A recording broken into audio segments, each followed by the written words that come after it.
Halo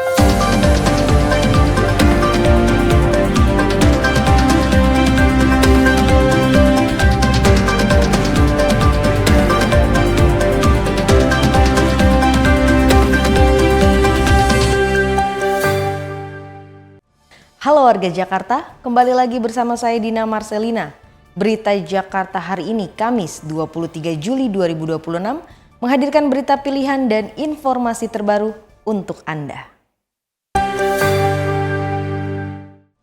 Warga Jakarta, sebelum kita ke berita utama berita Jakarta hari ini, dari meja redaksi telah kami siapkan 3 berita pilihan dari website beritajakarta.id berikut ini. Pusat Pelatihan Kerja Daerah atau PPKD Jakarta Pusat menggelar pelatihan teknik pendingin AC dan konten kreator bagi warga Petojo Utara, Gambir, Jakarta Pusat. Sebanyak 30 peserta mengikuti program keterampilan yang akan berlangsung selama 20 hari kerja. Pelatihan ini diharapkan mampu membekali warga dengan keahlian yang relevan di era digital, sekaligus menciptakan lapangan kerja baru. Sebanyak 200 pelajar sekolah dasar di Kelurahan Pulau Kelapa, Kepulauan Seribu mengikuti pemeriksaan kesehatan mata dan menerima kacamata gratis. Bantuan kacamata ini diharapkan dapat mengatasi gangguan penglihatan sejak dini sehingga siswa dapat belajar lebih nyaman dan berprestasi. Program kolaborasi bersama CSR anak perusahaan BUMN ini juga menyerahkan bantuan sarana pendidikan untuk SDN Pulau Kelapa 01 dan 02 serta fasilitas kesehatan untuk Puskesmas Kepulauan Seribu Utara. Pemerintah Kota Jakarta Utara bersama Basnas Basis menggelar layanan hapus tato gratis di Gedung Balai Yos Sudarso, kantor Pemkot. Program yang diikuti 150 peserta ini menjadi solusi bagi warga yang ingin berhijrah namun terkendala biaya. Menggunakan teknologi laser mutakhir, proses penghapusan dilakukan secara bertahap demi menjaga keamanan medis peserta. Informasi selengkapnya warga Jakarta bisa langsung kunjungi website beritajakarta.id, website berita resmi pemerintah Provinsi DKI Jakarta. Kita beralih ke berita pertama berita Jakarta hari ini. Kabar baik nih datang dari sektor ketenagakerjaan di Jakarta yang sepanjang semester pertama tahun 2026 tingkat pengangguran di ibu kota tercatat menurun menjadi 6,03%. Gubernur DKI Jakarta Pramono Anung menjelaskan saat ini jumlah penduduk yang bekerja mencapai 5,2 juta orang. Hal ini diungkapkan Gubernur DKI Jakarta Pramono Anung dalam acara Jakarta Budget Talks di Balai Kota. Menurut Pramono, tren positif ini didukung berbagai program pemerintah Provinsi DKI Jakarta untuk mengentaskan angka pengangguran.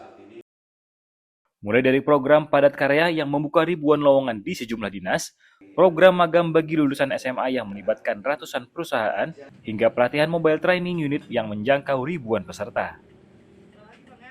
Bapak Ibu Saudara-saudara sekalian, peningkatan kesempatan kerja dalam kondisi ekonomi yang seperti ini menunjukkan bahwa pertumbuhan ekonomi di Jakarta alhamdulillah menjadi semakin sehat, inklusif, dan itu tercermin dari angka-angka makro, tetapi juga menghadirkan peluang kerja, peningkatan kesejahteraan bagi masyarakat Jakarta. Capaian ini membuktikan bahwa pertumbuhan ekonomi Jakarta tidak hanya terlihat di atas kertas, namun berdampak nyata pada peningkatan kesejahteraan masyarakatnya. Tim Berita Jakarta melaporkan. Kita beralih ke berita selanjutnya. Puluhan ribu panggilan terdata telah mengakses layanan konsultasi kejiwaan milik pemerintah Provinsi DKI Jakarta, Jaker. Bahkan tidak hanya warga Jakarta, ribuan warga luar Jakarta juga ikut menikmati layanan gratis ini. Kesadaran untuk mencari bantuan profesional terkait kesehatan mental terus meningkat. Salah satunya terlihat dari tingginya data minat warga mengakses layanan konsultasi kejiwaan gratis milik pemerintah Provinsi DKI Jakarta, yakni Jaker. Layanan telekonsultasi kesehatan jiwa Jaker yang beroperasi 24 jam tercatat telah menerima lebih dari 20.419 panggilan sejak Mei 2025 hingga Juni 2026. Bahkan pada periode Januari hingga Juni tahun ini, jumlah panggilan meroket hingga 4,17 kali lipat. Kepala Bapeda DKI Jakarta, Atika Nurrahmania, mengungkapkan, tingginya akses ini membuktikan warga makin percaya pada fasilitas pemerintah. Menariknya, sekitar 24% pengguna layanan ini ternyata berasal dari luar Jakarta. Dari total 20.000 sekian panggilan, 24,6%-nya tidak hanya berasal dari Jakarta, tapi juga dari luar Jakarta. Jadi kalau kita lihat angle-nya, layanan-layanan yang diberikan oleh pemerintah berdampak dari pertama adalah awareness terhadap health care-nya, mental health care, dan yang kedua layanan itu juga diminati oleh masyarakat di luar Jakarta. Tingginya kesadaran ini turut mendorong indeks kepuasan layanan kesehatan DKI Jakarta yang mencapai angka 94,75%. Kedepan, Pemprov DKI berkomitmen terus memperluas akses kesehatan gratis bagi kelompok rentan. Tim Berita Jakarta melaporkan. Kita ke segmen Info Jakarta.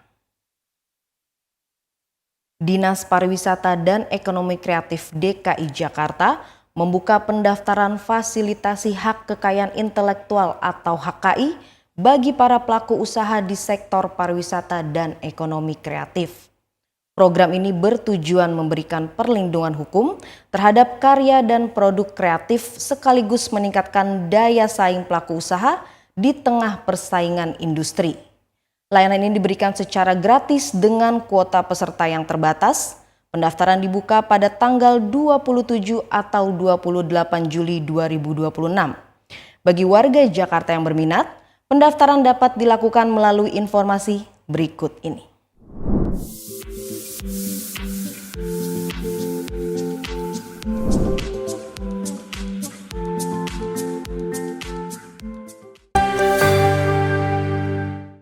Beralih ke informasi cuaca. Sebelum memulai aktivitas esok hari, warga Jakarta bisa melihat perakiran cuaca yang dirilis BMKG berikut ini.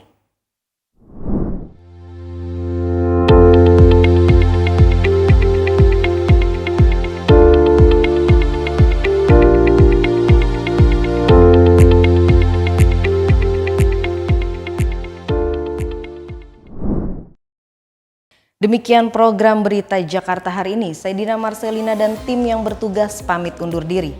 Menyongsong 5 abad Jakarta, Jakarta Kota Global dan Berbudaya.